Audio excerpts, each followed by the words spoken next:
let's talk about the tools section. In the tools section, we have all the tools that we need to create a full game and any genre. In the import section, we have import models, which you can import models in the scene and manipulate it, scale it, rotate it, and move it. Import sprites, you can import images on the screen that represents, I don't know, ammo, health, flag representations, and more. Import weapons, you can import any weapons in your level. You can specify the animations, the muzzle flash color, the rotations, the scaling, the positions, etc. Import characters, you can specify if it's on scene for artificial intelligence, and MMO, which is your basic character that you can move it from your keyboard, and it's not artificial intelligence. Let's stick with import models for now.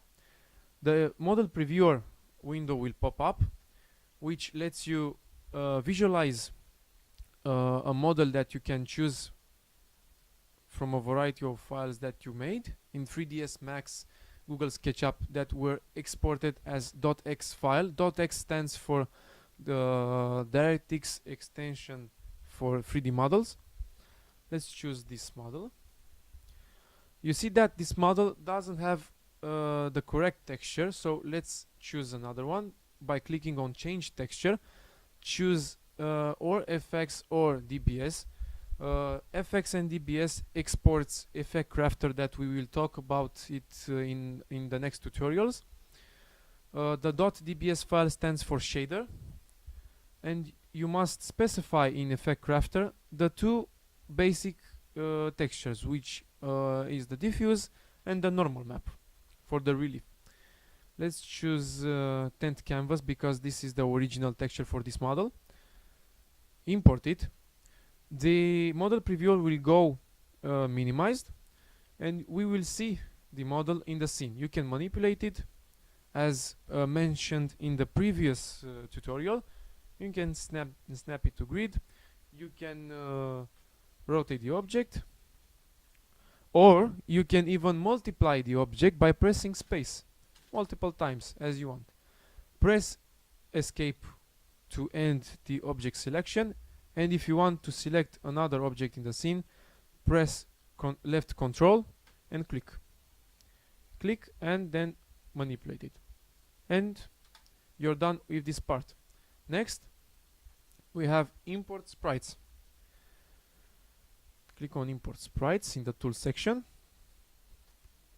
wait it for load, and we will have two buttons right now. We have toolbox that you must click on add sprites and tell Glue Engine the number of sprites that you want to import. Let's choose for now 1. Click on add, and then you will see this empty box, which is the image that will be loaded in this basic scene. Right click to view its properties. We have browse that you must choose an existing image on your hard drive. You can specify its location in X and Y because it's 2D and it doesn't have Z axis. The scale, you must specify here the size of the sprite, or if you don't know the locations, you can specify mathematically on the screen to position it bottom left, bottom right, top left, top right, or none. None stands for sprite location to choose manually. Let's choose bottom left for now. Choose a photo. Let's choose the logo of the Glue Engine. You can view in real time the sprite. Let's choose a scale, change. So if we are not happy with this, let's choose 85, yeah, no, 95. Okay, so it's a bit bigger, 85. Okay, when you're done, you can choose done, but if you don't want it, you can choose cancel all or delete the actual box. Let's choose done. Click on compile to compile the actual sprite. Sprites compiled, and then you can just go and place a player start by going to tools, actors or player start, or press on Control plus P, Control and P, and then compile, or Control and C. And as you can see, we have the sprite imported on the screen. Very easy and without any pain. Press escape to exit out the compile. Next, we have import weapons. We can choose a weapon by clicking on import model, but for now I must explain the basic layout. First of all, we have camera. You can move freely the camera to see your object rotating better, and the help section for the controls. Then we have the animations. You can specify the idle, forward, backward, fire, reload, or set as main weapon if you want the weapon to appear when you first start the level. You can specify the muzzle flash color as mentioned a few minutes ago. You can choose the sounds, fire sound, reload, equip, holster, textures, diffuse, normal, specular, and shader. In the beta mode, we have the shader, but when you in the stable release, when you are specifying the diffuse and normal, the shader will automatically apply to the actual weapon. And then when you are finished, you can click on finish. Let's choose a model. Let's navigate to the Colt. Okay, guns, Colt. You have here the Colt.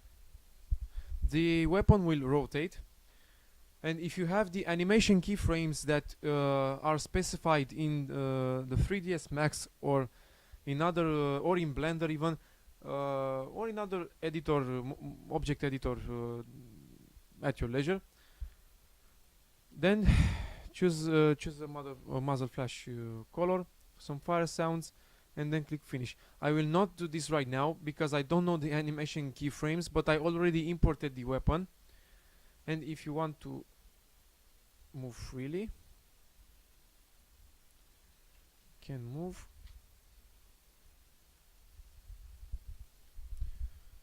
Sorry, I have a bug right now. Yeah, this is a little bug, so I can show you the free cam. Sorry for that.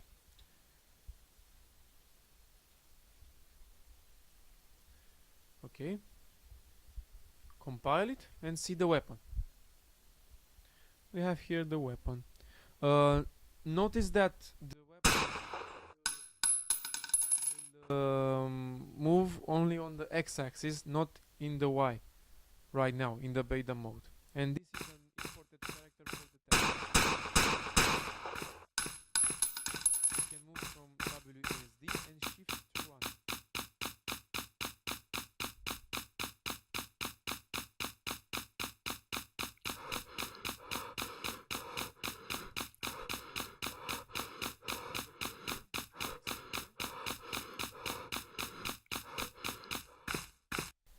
Notice that the gun pokes through the object.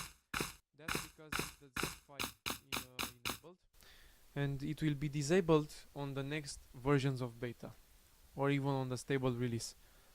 To end the compile, press escape.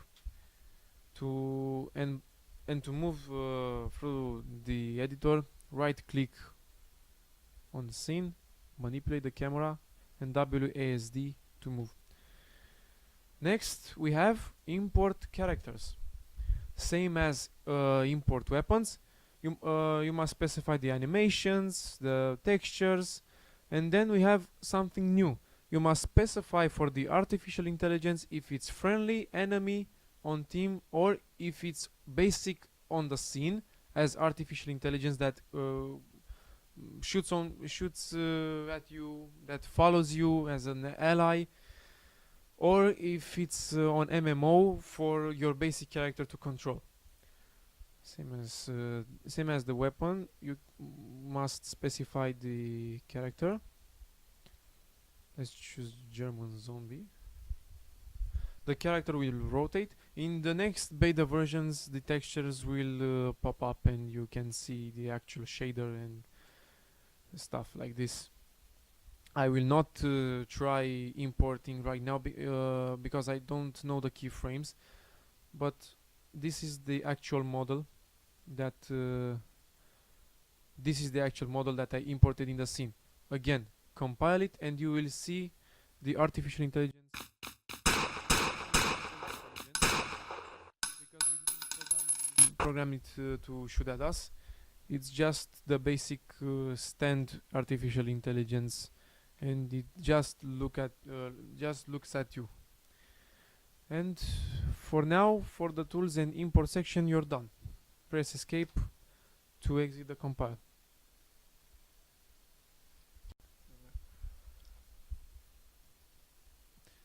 That's all for now. Please stay tuned for our next updates and for the next updates for the beta release. Please, if you have any questions, please leave them on our forums, www.gluengine.com/forum.